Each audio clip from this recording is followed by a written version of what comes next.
과학연구의 자유 주제 전에 했던 거하고 이번 거는 쓰기와 읽기로 만나는 세상 그래가지고 여기서는 말하자면 두 가지의 의견들이 있는 것들 그런 것들을 가지고 얘기를 하는 건데 자 그래서 이제 과학의 연구의 자유의 규제에 대해서 얘기하는 건데 1996년 7월 5일 세계 최초로 복제된 포유동물인 돌리가 태어났다. 돌리는 다자란 양의 체세포에서 채취한 유전자를 복제해 만든 양이다. 이후 돌리를 생산한 기술을 응용하여 인간 유전자를 지닌 폴리와 몰리가 탄생했다 이렇게 되어 있는데 폴리와 몰리가 돌리하고 다른 거는 인간 유전자를 지니게 되는 거야.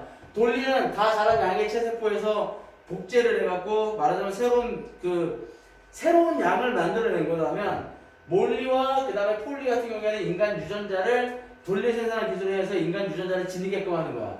그래서 폴리와 몰리는 사람에게서 피를 응고시키는 단백질 생산 유전자를 추출해서 양의 젖 생산 유전자에 이식하여 젖에서 혈우병 치료제를 생산하기 위해 만든 양들이다. 그러니까 병을 고치기 위해서 만든 양이 되는 거야.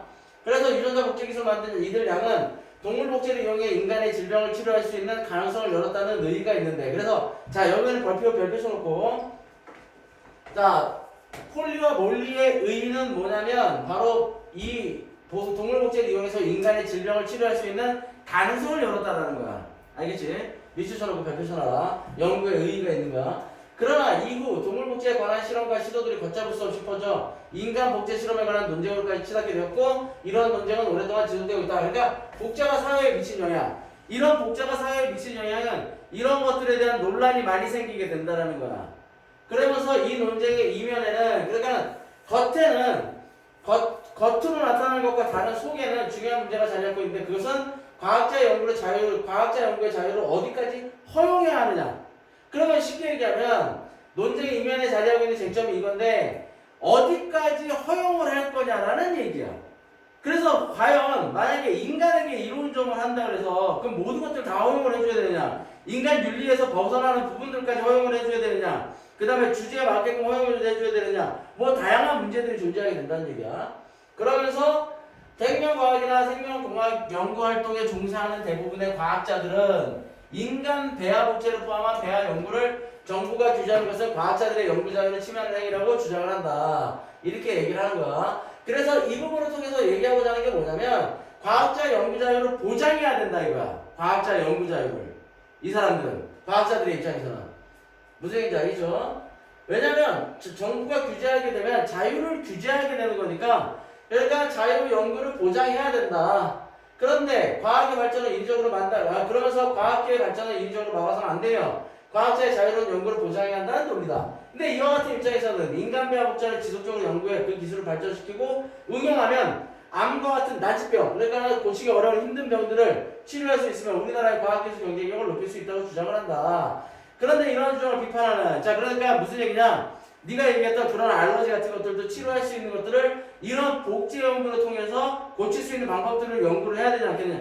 왜냐면 무분별하게 사람들한테 임상실험을 할 수는 없으니까. 그래서 그런 논지를 취하는 거야. 그런데 자 그런 데가 나왔으니까 어떻게 되는 거야? 반대 입장을 얘기해 주는 거겠지. 반대 입장을. 이런 글들을 볼 땐 중간중간에 이렇게 삽입되어 있는 접속어를 잘 봐야 되는 것들이 필요해.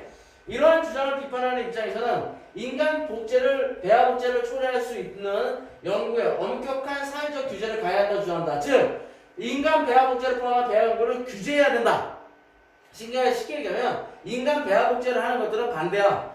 이들은 인간 배아 복제가 엄연한 생명체의 배아를 조작하고 실험하고 죽이는 일련의 비도덕적 행위를 수반한다. 그러니까 주장의 근거로 내세우는 것 첫 번째. 나 체크를 해놓도록 하세요. 주장해 놓은 것 첫 번째로 얘기하는 게 뭐냐? 일련의 비도덕적 행위를 수반하기 때문이다. 그러니까 그게 문제가 된다. 그러므로 연구의 자유라는 미명하여 허용될 수 없는 일이라고 본다. 아울러 이들은 만약 인간 배아 복제를 허용하게 된다 그러면 이는 곧 인간 개체 복제, 즉 인간 복제로 나가게 되는 길을 열어주게 될 것이므로 사전에 강력하게 규제할 필요가 있다고 주장을 하고 있는 거야. 그러면서 주장해 놓은 것 두 번째가 나오는데 인간 개체 복제, 즉 인간 복제로 나가게 되는 길을 열어주게 될 것이다. 그러니까 인간 배아 복제를 통해서 인간 배아 복제 왜 요즘 그런 것들이 많은데 우리나라에도 있었던 그 황 교수 갑자기 이름 생각 황우석 교수의 그 배아줄기 세포 그런 것들이 하는 게 뭐냐면 배아줄기 세포를 연구함으로써 그러면 인간이 태어날 때 있는 유전자 그것들을 모두 담고 있는 것들 탯줄 배아줄기 이런 것들을 연구하는 건데 배아를 통해서 연구를 해서 인간에게 그런 것들이 주어지는 병이 생기게 되는 것들이 원인이 뭘까? 그걸 밝혀야겠다 이거야. 그런데 그러려면 임상실험을 할 수는 없으니 아까도 얘기했듯이 문별하게 할 수는 없잖아. 그러니까 인간 배아를 복제를 해서 거기에서 실험을 해보겠다 이거야. 근데 그거를 만약에 하게 되면 나중에 인간 개체를 그대로 복제할 수 있는 케이스들이 생기게 된다는 얘기야. 그거를 그냥 자유롭게 다 풀어줄 수는 없다라고 얘기를 하는 거야. 그래서 이상에서 살펴본 것 같이 생명 복제에 둘러싼 논쟁 이면에는 연구의 자유를 어떻게 볼까 하는 쟁점이 자리하고 있다. 그러니까 쉽게 얘기하면 생명 복제를 둘러싼 논쟁 이면에는 생명 복제도 중요하지만 그것만이 아니라 과학자의 연구를 어디까지 보장할 거냐 그런 논쟁도 있다라고 얘기를 하는 거야. 그러면서 이처럼 과학연구의 자유관계를 어디까지 설정할 것인가 하는 문제는 과학연구에서 매우 중요한 논란거리가 되어왔다라고 얘기하는 거예요. 그러면서 한국민 연구를 하는데 일체 외부 간섭으로부터 자유로울 때 진리에 관한 잘 접근할 수 있다는 믿음은 오랫동안 이어져 왔는데 20세기 중반에 이르기까지 과학자 공동체는 자율성을 바탕으로 해서 운영되었으며 과학자들이 연구의 자유를 만끽할 수 있어 과학의 진보가 이루어질 수 있다는 생각이 강력하게 유지되었다. 그러니까 훨씬 더 정도가 나아지는 것들을 위해서는 과학자들에게 자유를 최대한 보장해줘야 된다는 얘기야. 그랬는데 과학은 그 성격상 사회로부터 분리된 특수한 영역으로 객관적인 진리상으로 주된 활동을 삼기 때문에 사회와는 무관하고 따라서 사회의 통제에서 벗어나는 것이 바람직하다는 생각이 과학자 공동체의 전통적 믿음. 그러니까 과학자들은 저렇게 생각을 하는 거야. 무슨 얘기인지 알겠죠? 이런 것들. 그래서 얘네들은 보장이 돼야 된다. 그러면서 과학자 공동체의 자율성에 대한 이러한 인식이 확산되고 제2차 세계대전을 거치면서 과학자 사회사에서 일종의 사회계약들이 맺어지게 되고 국가는 과학이 사회의 기관이었던 농업, 의료 및 군사 부분의 성장, 즉 전반적으로 공공이익의 극대화에 기여할 것을 기대하며 과학에 지원을 해주고 과학자 공동체의 자율성을 존중하는 정책을 취하기로 한 거다라고 얘기를 하는 거예요. 그러면서 이걸 통해서 얘기하는 게 뭐냐면 바로 1차 사회계약에서 국가가 약속한 내용이 무엇인지를 얘기를 해주는 거야. 무슨 얘기인지 알겠죠? 그러면서 이를 과학과 사회 사이의 제1차 사회계약이라고 할 수 있다. 국가가 과학연구를 규제하지 않고 오로지 지원만 함으로써 과학연구의 성과가 극대화될 수 있다는 제1차 사회계약에 따라 저는 미국의 과학자 공동체는 국립과학재단이나 국립보건연구원 등의 정부기관을 통해서 엄격하게 말 그대로 엄청난 규모의 연구비를 지원하게 되고 이것은 미국만이 아니라 다른 서구 선진국들에게도 거의 보편적으로 나타난 현상. 그래서 쉽게 얘기하면 냉전시대라든지 2차 세계대전이 끝나고 그 다음에 한국전쟁이 끝나고 냉전시대를 겪으면서 과학의 발전은 결국엔 뭐가 되냐면 상대방을 이기는 하나의 수단이 되는 거야. 직접적인 전쟁으로 통해서 전쟁을 하면서 싸워서 이기는 것이 아니라 그걸 먼저 하는 게 이기는 거야. 그래서 대표적으로 그 상징적으로 꼽히는 것 중에 하나가 뭐냐면 핵무기 경쟁. 2차 세계대전을 종식하게 된 그 미국의 말하자면 그 핵무기 두 발, 히로시마와 나가사키에 떨어진 핵무기 두 발을 통해서 핵무기의 무서움, 원자폭탄의 무서움을 알게 됐고 그러면서 상대방들도 누구든 대표적으로는 미국과 소련이겠지. 그러면서 서로 그 말하면 경쟁적으로 핵무기를 개발하게 돼. 그래서 원자폭탄, 더 큰 원자폭탄, 원자폭탄이 지나서 수소폭탄, 수소폭탄이 지나서 중성자폭탄 이렇게 되어 있는 건데 그래서 역사상 가장 큰 폭탄으로 꼽히는 게 러시아, 지금의 러시아 옛날의 소련의 차르본바라고 하는 폭탄이 있는데 그 폭탄은 폭발을 했을 때 그 지진파가 지구를 몇 바퀴로 돌았을 정도로 엄청난 타격이 있고 히로시마 나가사키에 떨어진 폭탄의 어마어마한 숫자를 어마어마한 몇백 배, 몇천 배라고 얘기하는 정도의 크기의 핵폭탄을 맞았단 말이야. 근데 또 그것뿐만이 아니라 또 미국과 소련 그런 둘 사이에서 달나라, 우주로 가는 것들 말하자면 달나라 여행 쉽게 얘기하면 달을 정복을 하느냐 우주를 정복하느냐에 따라서 경쟁적으로 하는 경쟁. 유리 가가린이라는 우주비행사가 우주에 최초로 가서 우주를 가니까 미국 애들이 그럼 우리는 달을 먼저. 그래서 달을 가니까 또 인공위성 먼저. 그래서 결국엔 지금 21세기에 앞서서 니네들한테 사회적인 문제 중에 하나가 뭐야? 우주 쓰레기. 그런 것들이 생기는 그런 것들이 있는 거니까. 그런 것들을 바로 얘기를 하는 거다. 자, 그러면서 대부분의 나라에서는 한국민 연구의 자유를 헌법으로 인정하고 있고 그에 따라 기본적으로 한국민 연구의 자유에 대한 외부적 규제를 적절하지 않은 것으로 보고 있다. 우리나라도 학문의 자유에 대한 외부적 규제를 적절하지 않은 것으로 보고 있고 우리나라도 학문의 자유를 헌법으로 보장하고 있는데 헌법 제22조 제1항은 모든 국민은 학문과 예술의 자유를 가진다라고 규정함으로써 학문의 자유를 헌법에 근거한 기본권으로 보장하고 있다. 여기서 학문의 자유는 연구 대상의 선정, 연구 방법, 연구 내용, 연구 시기, 연구 장소 결정 등과 관련된 연구의 자유를 포괄하는 범주다. 학문의 자유에 대한 이 헌법 조항은 학문 활동이 국가 권력으로부터 자유로운 영역임을 의미하는 것으로 이해되고 있다. 그러니까 이게 학문 활동이라는 게 국가 권력으로부터 자유로운 영역이다. 그게 21조 1항에서 얘기를 하는 거야. 알겠죠? 왜냐하면 학문 활동이란 기본적으로 인간 정신의 자유로운 추구를 기반으로 하므로 학문을 수행하는 개인의 인격적이고 자율적인 책임을 핵심으로 하기 때문이다라고 얘기하는 거예요. 무슨 얘기인지 알겠죠? 자, 그러면서 그렇다면 과학연구의 자유는 무제한으로 보장되어야 하는 것인가? 라고 얘기하는데 혹여 과학연구를 말미암아 전에 어떤 위험이 발생한다고 해도 과학의 진보를 위해서는 그 연구를 허용해야 하는가? 라는 의문점이 생기게 되는 거야. 그러니까 무슨 얘기냐면 과학연구의 자유에 관해서 질문을 던져보는 거야. 그런데 이러한 질문들에 현재 많은 법학자들은 연구의 자유는 민주사회에서 충분히 보장받아야 하는 중요한 기본권의 하나이기는 하지만 이렇게 얘기하잖아. 그러니까 그렇게 볼 수는 있는 거야. 그렇다고 연구의 자유가 무제한으로 보장될 수는 없는 일이라고 대답한다. 그러니까는 질문에 대한 법학자들의 대답. 그래서 연구의 자유라는 가치는 다른 모든 가치들이 희생하면서까지 보장되어야 하는 절대적 가치는 아니라는 것이다. 라고 해서 과학의 연구의 자유가 무제한으로 보장되어야 하는 것은 아니라는 입장에서 얘기를 하는 거야. 무슨 얘기인지 알겠죠? 잘 기억을 해주세요. 즉 연구라는 거, 연구의 자유도 생명, 신체, 자기결정과 인간의 존엄에 위배되지 않는 한도 내에서 보장돼야 한다는 점에서 내대적 한계를 지니고 있다. 그러니까 과학연구에 대한 규제가 필요하다는 입장의 주장은 뭐냐면 말 그대로 생명, 신체, 자기결정과 인간의 존엄에 위배되지 않을 때 그럴 때 그것을 제외한 자유 내에서 모든 것들을 할 수 있게끔 보장해준다라고 얘기를 하는 거야. 그러면서 20세기 중반에 지나면서 이성과 진보의 하식이라고 믿었던 과학이 원자폭탄과 같은 대량 산성 무기를 만드는 데 쓰이기도 하고 인간 소외나 환경 파괴의 주범이 되기도 한다는 인식이 확산되면서 과학자의 사회적 책임과 과학 연구에 대한 규제의 필요성을 주장하는 목소리가 커지게 되었다. 그러니까 사회적 입장이 변화하게 된다는 얘기를 하는 거죠. 무슨 얘기인지 알겠죠? 자, 이런 파란 글씨들은 나오는 거니까 그때그때 확인을 하시면 돼요. 자, 다 아는 거라서 일반적으로 설명 안 하고 가요, 그냥. 알겠지?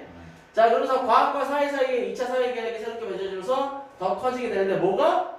목소리는 이러한 과학 연구를 규제해야 된다는 목소리가 1980년대 이후에 과학과 사회 사이에 2차 사회계약이 새롭게 맺어지면서 더 커졌어. 그래서 2차 사회계약이라는 게 내용이 나오게 되는 거지.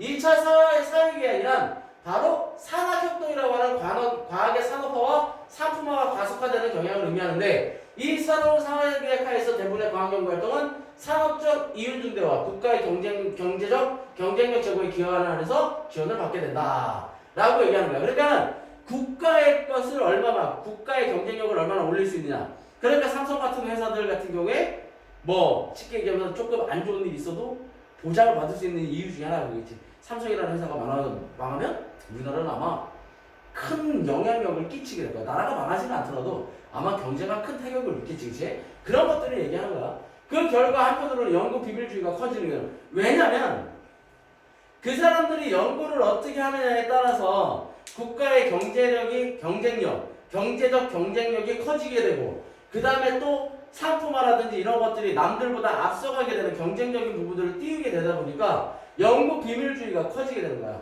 그리고 다른 한편으로 과학 연구 활동에 수많은 인력과 자금이 투입되는 거대한 연구 과제 방식으로 새로운 경영의 방식으로 바뀌게 되는 거지. 그에 따라 개별 과학자들의 복잡하고 거대한 연구 과정 속에서 극히 일부분만을 담당하게 되어 전체 연구 내용을 파악하고 자주적으로 통제할 수 있는 여지가 사라지게 되는 거야. 그러니까 규제의 필요성을 주장하는 거지. 무슨 얘기인지 알죠? 그 다음에 또한 지원을 받기 위해 실험 과정, 방법, 결과 등을 조작하는 비윤리적인 연구 부정행위도 나타나게 되는데 우리가 이제 저기 했던 황우석 교수 같은 경우에 이런 부분들이 연결된 부분이 있었는지 하여간 우리나라에서 되게 존경받는 과학자였다가 순식간에 그 명성이 떨어지게 되는 그런 계기들이 생기게 되는데 이런 부분들에 대해서 과학연구에 대해서 규제의 필요성을 주장을 하는 거야. 그래서 보면 두 가지의 의미들이 있는 거지. 과학연구의 규제 반대하는 입장과 과학연구의 규제를 찬성하는 입장에 대한 것들이 나오게 되는 거야. 두 가지 논점에서 다 얘기를 해주고 있는 거야. 요컨대 제2차 사회계약은 대부분 연구활동은 더 이상 객관적인 진실만을 탐구하는 순수한 학술활동에 머무르지 않게 만들었다. 그 결과 20세기 중반까지 널려 퍼져 있던 과학연구의 자유가 절대적으로 보장돼야 한다는 담론은 점차 퇴조하게 된다. 그래서 결국엔 제2차 사회계약에 따라서 과학연구의 문제점들, 아까 얘기했던 연구 비밀주의라든지 이런 것들이 커지게 되면서 과학연구의 자유에 대해서 그런 부분들이 더 커지게 되는 거야. 규제를 해야 된다. 그 다음에 절대적으로 보장돼야 한다는 담론이 퇴조하게 되는 거니까 거꾸로 반대로 얘기하면 역으로 규제를 해야 된다는 목소리가 커지게 되는 거죠. 무슨 얘기인지 알겠죠?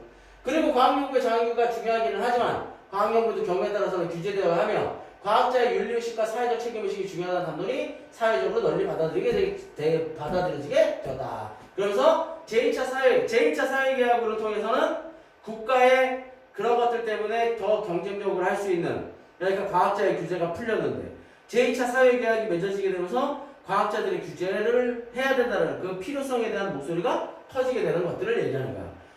자, 그러면서 이제 정리합니다. 지금까지 본바와 같이 과학 연구 방식의 변화와 더불어 연구의 자유는 절대적인 것이 아니므로 경우에 따라서는 과학 연구에도 일정한 수준의 사회적 규제를 가해야 한다는 생각이 설득력을 얻게 되었다.